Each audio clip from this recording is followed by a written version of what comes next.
Would Paul's willingness to walk into danger allow him to address many Jews and the Supreme Council, the Sanhedrin? Does preaching the gospel sometimes involve great personal sacrifice? Let's look at Acts 22. Why would Paul address the crowd in this sacred language? Brethren and fathers, hear my defense before you now. And when they heard that he spoke to them in the Hebrew language, they kept all the more silent. Why does Paul tell the crowd about his history of persecuting Christians?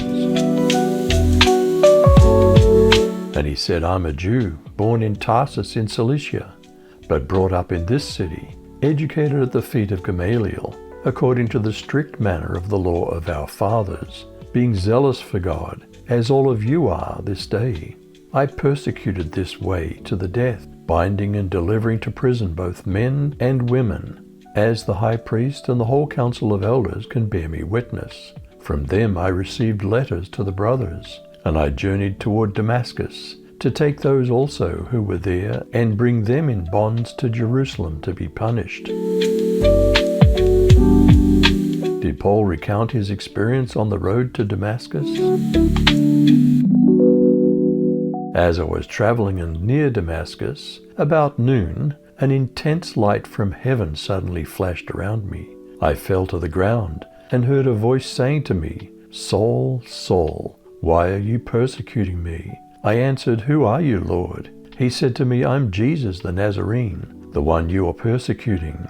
Now those who were with me saw the light, but they didn't hear the voice of the one who was speaking to me. Then I said, What should I do, Lord? And the Lord told me, Get up and go into Damascus, and there you'll be told about everything that's assigned for you to do. What was Paul's healing and baptism experience in Damascus? Since I couldn't see because of the brightness of the light, the men who were with me took me by the hand and led me into Damascus. A certain Ananias, who was a devout man with respect to the law, and who was highly regarded by all the Jews living there, came to me. He stood beside me and said, Brother Saul, receive your sight. At that moment I could see him.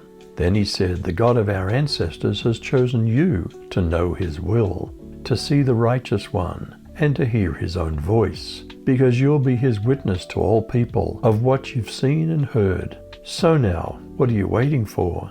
Get up, be baptized, and have your sins washed away as you call on his name. Did the Jews hear Paul out or start yelling? Why did the soldiers decide not to whip him?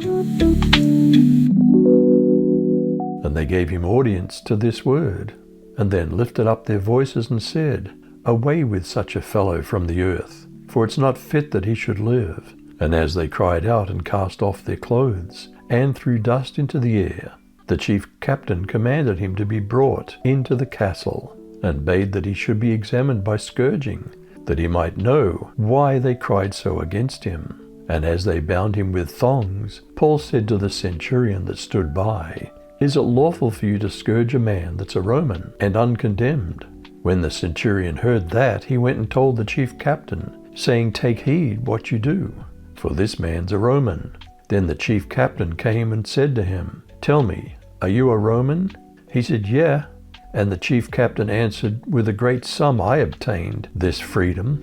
And Paul said, But I was freeborn. Then straightway they departed from him who should have examined him. And the chief captain also was afraid after he knew that he was a Roman, and because he'd bound him. What did the chief captain decide to do with Paul the next day? But on the next day, wishing to know for certain why he'd been accused by the Jews, he released him and ordered the chief priests and all the Sanhedrin to come together, and brought Paul down and set him before them. Would Paul's willingness to walk into danger allow him to address many Jews and the Supreme Council, the Sanhedrin? Does preaching the gospel sometimes involve great personal sacrifice? You decide.